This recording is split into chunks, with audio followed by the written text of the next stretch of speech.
Guys आज के इस वीडियो में हम बात करने वाले जीके के 25 क्वेश्चंस के बारे में जो कि काफ़ी इंपॉर्टेंट होने वाले हैं। अगर आप किसी भी एग्जाम की तैयारी कर रहे हैं तो ये वीडियो आपके लिए काफ़ी इंपॉर्टेंट होगा। वीडियो को एंड तक जरूर देखिएगा। तो चलिए शुरू करते हैं। पहला क्वेश्चन है, कौन सा देश भारत के साथ सबसे छोटी सीमा साझा करती है?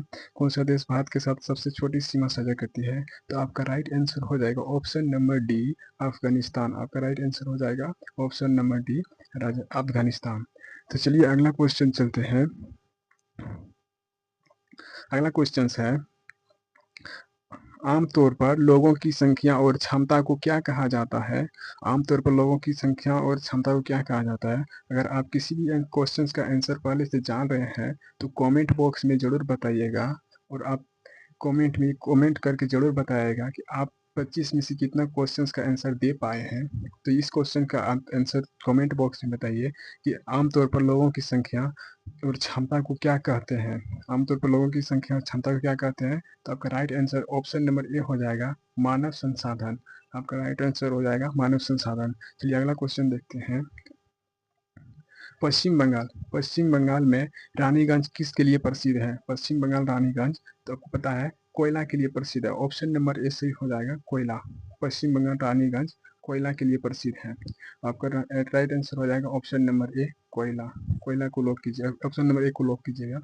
चलिए अगला क्वेश्चन देखते हैं। अगला क्वेश्चन है अगला क्वेश्चन है अगला क्वेश्चन ये रहा। अगला क्वेश्चन, किस जिले में कहलगांव थर्मल पावर प्लांट स्थित है? किस जिले में कहलगांव थर्मल पावर प्लांट स्थित है? तो आपका सही आंसर हो जाएगा option number C, Bhagalpur. Option number C lock कीजिएगा, भागलपुर। चलिए अगला क्वेश्चन देखते हैं। हम इस वीडियो में शॉर्ट रिवीजन करने वाले हैं। अगला क्वेश्चन है, कौन संविधान सभा के सदस्य थे लेकिन कांग्रेस के सदस्य नहीं थे? अगर आप इनका आंसर जान रहे हैं तो कमेंट करके जरूर बताइएगा, कौन संविधान सभा के सदस्य थे लेकिन लोकसभा के सदस्य नहीं थे? तो आपको पता होगा ऑप्शन नंबर ए, doctor Rajendra Prasad. Option number ए राइट आंसर हो जाएगा, डॉक्टर राजेंद्र प्रसाद। तो चलिए अगले क्वेश्चन देखते हैं। भारत के राष्ट्रपति जो लोकसभा के अध्यक्ष भी थे, भारत के राष्ट्रपति जो लोकसभा के अध्यक्ष भी थे, अगर आप मेरे वीडियो पहली बार देख रहे हैं तो कमेंट, अगर आप मेरी वीडियो पहली बार देख रहे हैं तो सब्सक्राइब जरूर कर लीजिएगा। भारत के राष्ट्रपति जो लोकसभा के अध्यक्ष भी थे, कौन थे? आपको पता होगा, Neelam Sanjiva Reddy. Option number D lock कीजिएगा, नीलम संजीव रेड्डी। चलिए अगला क्वेश्चन देखते हैं। हुगली उद्योग हुगली उद्योग प्रदेश का केंद्र कौन सा है? यानी हुगली उद्योग कहाँ है, कहाँ स्थित है? आपका राइट आंसर हो जाएगा option number D, Howrah. Option number D, Howrah में। हावड़ा ब्रिज, हावड़ा हुगली नदी पर स्थित है हावड़ा ब्रिज। तो चलिए, और और याद रखिएगा, यहाँ पे ये मेट्रो भी बना है हुगली नदी के अंदर से ही मेट्रो पास हुआ है, हावड़ा टू हावड़ा मैदान। चलिए अगला क्वेश्चन देखते हैं। गांधी मैदान, महात्मा गांधी का भारत में पहला सत्याग्रह किस स्थान पर हुआ था? महात्मा गांधी का भारत में पहला सत्याग्रह किस स्थान पर हुआ था? तो आपका राइट आंसर हो जाएगा ऑप्शन नंबर डी, चंपारण में हुआ था। पहला सत्याग्रह चंपारण में हुआ था, याद रखिएगा। चलिए अगला क्वेश्चन देखते हैं। भारत में केंद्र गैर सरकार कांग्रेस सरकार कब बनी थी? भारत में केंद्र में गैर कांग्रेस सरकार कब बनी थी? तो आपका राइट आंसर हो जाएगा 1977। ऑप्शन नंबर बी सही हो जाएगा, 1977। चलिए अगला क्वेश्चन देखते हैं। किसने रोल एक्ट को काला कानून भी कहा था? किसने रोल एक्ट को काला कानून कहा था? तो आपका राइट आंसर हो जाएगा option number B, Mahatma Gandhi. Option number B lock कीजिएगा, महात्मा गांधी। चलिए अगला क्वेश्चन देखते हैं।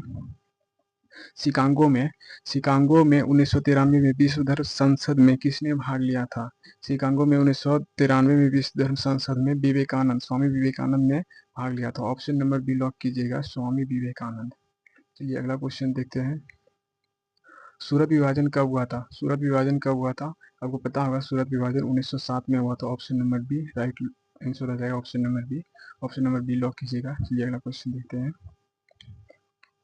भारतीय स्वतंत्रता अधिनियम कब पारित हुआ? भारतीय स्वतंत्रता अधिनियम कब पारित हुआ? भारतीय स्वतंत्रता अधिनियम 18 जुलाई 1947 को पारित हुआ। ऑप्शन नंबर ए लॉक कीजिएगा, 1947। चलिए अगला क्वेश्चन देखते हैं। किस वर्ष भारत में हिंदू विधवा पुनर्विवाहित का कानूनी कानूनी घोषित किया गया? किस वर्ष भारत में विधवा पुनर्विवाहित कानूनी घोषित किया गया? ऑप्शन नंबर ए सही हो जाएगा, ऑप्शन नंबर ए 1956 में। चलिए अगला क्वेश्चन देखते हैं।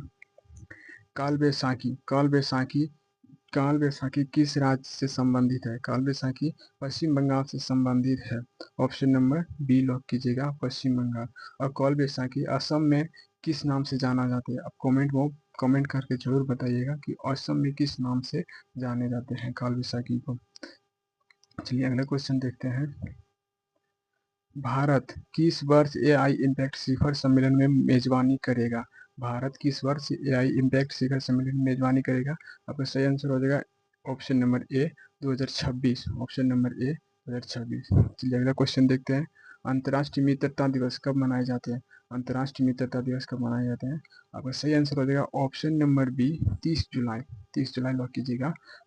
चलिए अगला क्वेश्चन देखते हैं। हाल ही में गोवा का 22वां राज्यपाल किसे नियुक्त किया गया?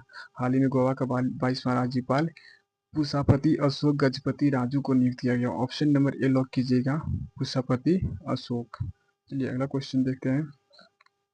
प्रतिरोधकता का ऐसी मात्रक क्या है? प्रतिरोधकता का ऐसी मात्रक क्या है? प्रतिरोधकता ऐसी मात्रक option number A ohm metre हो जाएगा। प्रतिरोध का सही मात्रक क्या होगा?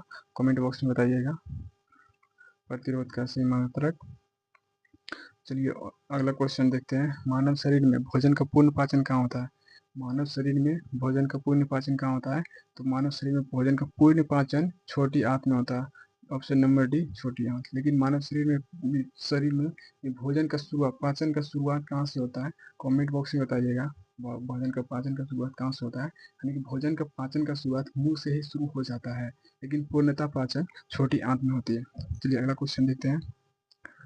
परागकोश में क्या होता है? परागकोश में क्या होता है? परागकोश में परागकण होता है। ऑप्शन नंबर सी लॉक कीजिएगा, परागकण।